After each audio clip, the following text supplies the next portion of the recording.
ઓમ શ્રી ગણેશાય નમઃ। જય શ્રી કૃષ્ણ મિત્રો। ઉત્પત્તિ એકાદશી ક્યારે છે?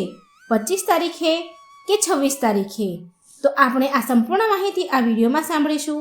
અને વિડીયો સારો લાગે તો મિત્રો લાઈક અને શેર કરજો, જેથી બીજાને પણ આ તારીખ એકાદશી ક્યારે છે એ ખબર પડે અને વાર્તા કથા સાંભળીને આપણને પુણ્યફળ મળે। ઓમ નમો ભગવતે વાસુદેવાય।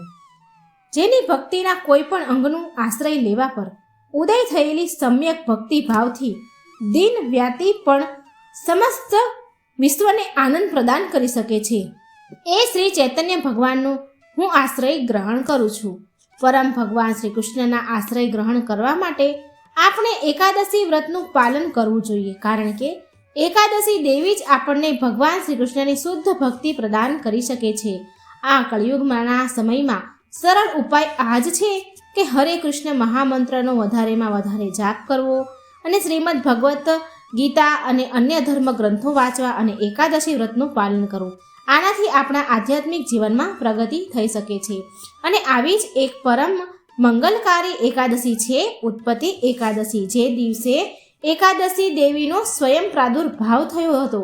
તો ચાલો આપણે જોઈએ કે એકાદશીની તિથિ ક્યારે છે અને પારણાનો સમય શું છે, એકાદશીનું મહાત્મય શું છે, કારણ કે આ એકાદશી આખા વર્ષની એકાદશીમાંથી ઉત્તમ એકાદશી છે, કારણ કે આજે એકાદશી મૈયાનો જન્મ થયો હતો ભગવાન શ્રી નારાયણના શરીરમાંથી। એટલા માટે આ એકાદશીને ઉત્પત્તિ એકાદશી કહેવાય છે। આ એકાદશીની સંપૂર્ણ જાણકારી આપણે સાંભળીએ। ઓમ નારાયણ વિદ્મહે વાસુદેવાય ધીમહિ તન્નો વિષ્ણુ પ્રચોદયાત। બોલો ભગવાન લક્ષ્મીપતિ નારાયણની જય। કારતક માસના વદ પક્ષની તિથિ પ્રારંભ થાય છે તારીખ 25 અને 26 નવેમ્બરની મોડી રાત્રે એ લગભગ 1 વાગે જે આ તિથિ પૂરી થાય છે તારીખ 26 અને 27 નવેમ્બરની વહેલી સવારે 3:47 માટે ઉદયા તિથિ અનુસાર જોઈએ તો સંપૂર્ણ એકાદશી તરીકે જોવામાં આવે તો તારીખ 26 નવેમ્બર 2024 મંગળવારના દિવસે આ વ્રત રાખવાનું રહેશે। 26 તારીખે એકાદશીનું વ્રત કરવાનું છે। હવે જાણી લઈએ કે આ એકાદશીના પારણા ક્યારે કરવાના છે। તો તારીખ 27 નવેમ્બર 2024ના દિવસે બપોરના લગભગ 1 થી 3ની વચ્ચે પારણા કરી લેવાના રહેશે।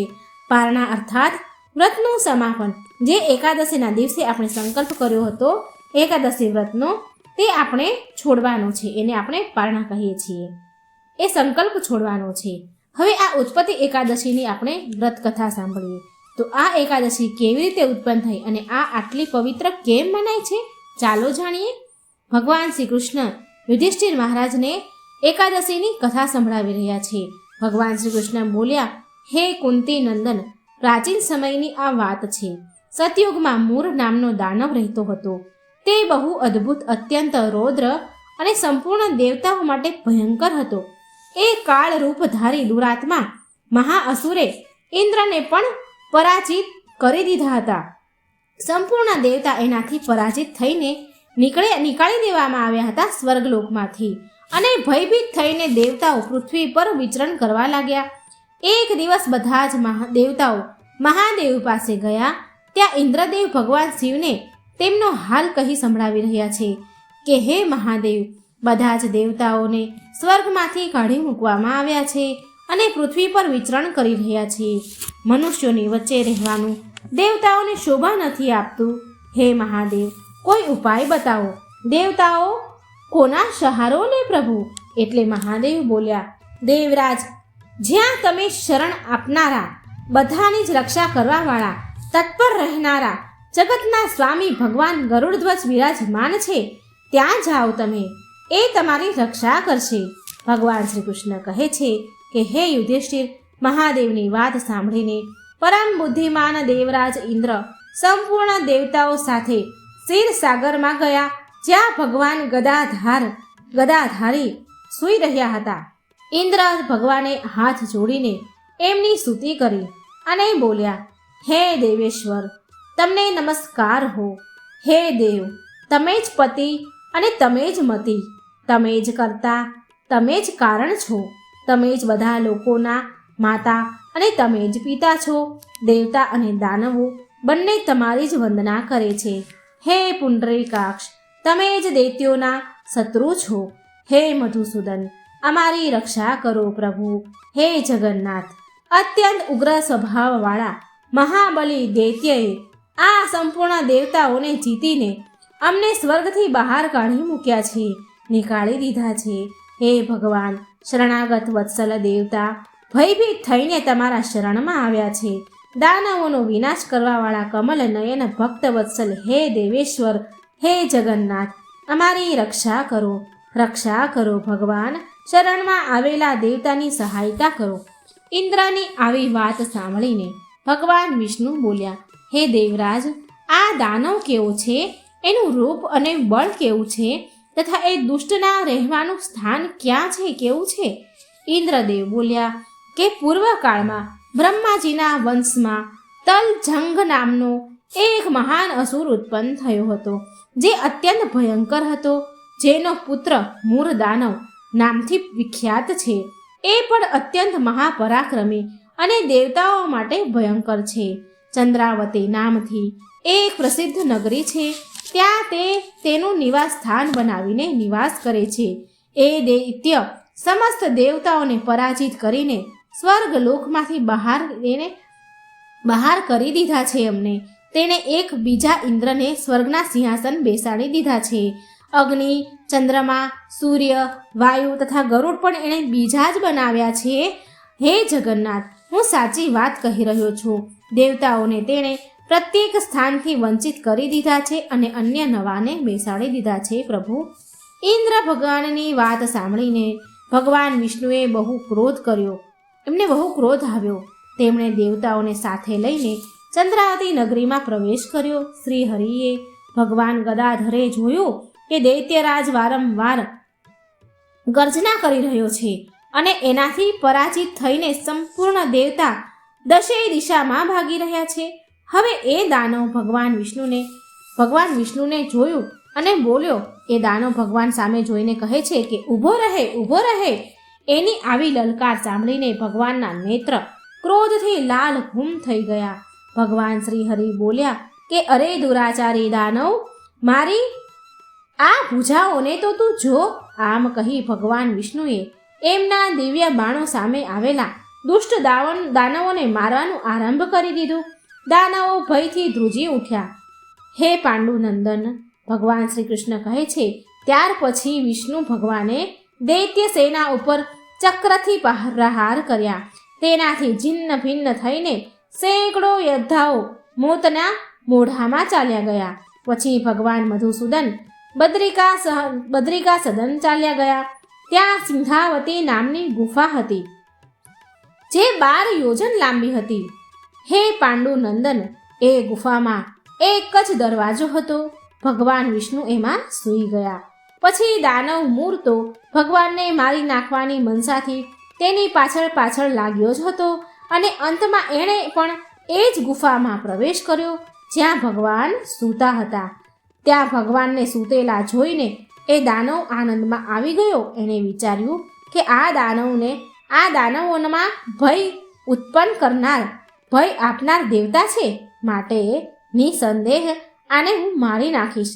યુધિષ્ઠિર, ભગવાન શ્રી કહે છે, હે યુધિષ્ઠિર, દાનવ આવી રીતે વિચાર કરતો જ હતો કે ભગવાનના શરીરમાંથી એક કન્યા પ્રગટ થઈ, જે બહુ રૂપવતી, સૌભાગ્યશાળીની તથા દિવ્ય અસ્ત્ર શસ્ત્રથી સુસર્જિત હતી. એ ભગવાનના તેજના અંશથી ઉત્પન્ન થઈ હતી. એનું બળ અને પરાક્રમ મહાન હતું.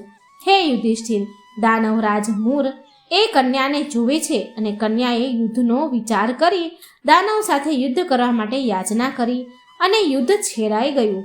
કન્યા બધા જ પ્રકારની યુદ્ધ કળામાં નિપુણ હતી. એ મૂર નામનો મહાઅસુર કન્યાના હુંકાર માત્રથી રાખનો ઢગલો થઈ ગયો. દાનવના મર્યા ગયા પછી ભગવાન જાગી ગયા. એમણે દાનવને ધરતી પર આવી રીતે નિષ્પ્રાણ પડેલો જોઈને કન્યાને પૂછ્યું કે મારો આ શત્રુ અત્યંત ઉગ્ર અને ભયંકર હતો, કોણે આનો વધ કર્યો? કન્યા બોલી, સ્વામી, તમારા જ પ્રસાદથી મેં આ મહાદૈત્યનો વધ કર્યો છે.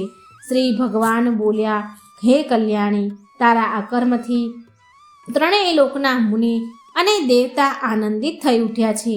માટે તારા મનમાં જેવી પણ ઈચ્છા હોય, જે ઈચ્છા હોય એના અનુસાર તું વર માંગી લે, કોઈ વર માંગી લે. દેવતાઓના માટે દુર્લભ હોવા છતાં પણ હું એ વર તને આપીશ. આમાં જરા પણ સંદેહ નથી. એ કન્યા સાક્ષાત એકાદશી માતા હતા. તે કન્યા બોલી, હે પ્રભુ, જો તમે મારા ઉપર પ્રસન્ન છો તો હું તમારી કૃપાથી બધા જ તીર્થોમાં પ્રધાન, સમસ્ત વિઘ્નોનો નાશ કરનારી તથા બધા જ પ્રકારની સિદ્ધિ દેનારી દેવી થાવ. હે જનાર્દન, જે લોકો તમારી ભક્તિ કરીને તમારા દિવસે ઉપવાસ કરે અને તેને બધા જ પ્રકારની સિદ્ધિ પ્રાપ્ત થાય. માધવ, જે લોકો ઉપવાસ, નકોરડો ઉપવાસ, એકટાણું કરીને, ફરાહાર કરીને મારું વ્રતનું પાલન કરે એને તમે ધાન્ય, ધન અને મોક્ષ પ્રદાન કરજો. ભગવાન વિષ્ણુ બોલ્યા, હે કલ્યાણી, તું જે પણ ઈચ્છે છે એ બધું જ પૂર્ણ થશે. ભગવાન શ્રી કૃષ્ણ કહે છે, હે યુધિષ્ઠિર, આવું વરદાન મેળવીને મહાવ્રતા એકાદશી માં બહુ પ્રસન્ન થયા. બંને પક્ષની એકાદશી સમાન રૂપથી કલ્યાણ કરનારી છે. આમાં સુદ અને વદ પક્ષનો કોઈ ભેદ ન કરવો જોઈએ. જો ઉદયકાળમાં થોડી એવી એકાદશી, મધ્યમાં પૂરી એકાદશી અને અંતમાં કિંચિત ત્રયોદશી હોય તો આ ત્રિપુંસા એકાદશી કહેવાય છે. આ ભગવાન શ્રી હરિને બહુ પ્રિય છે.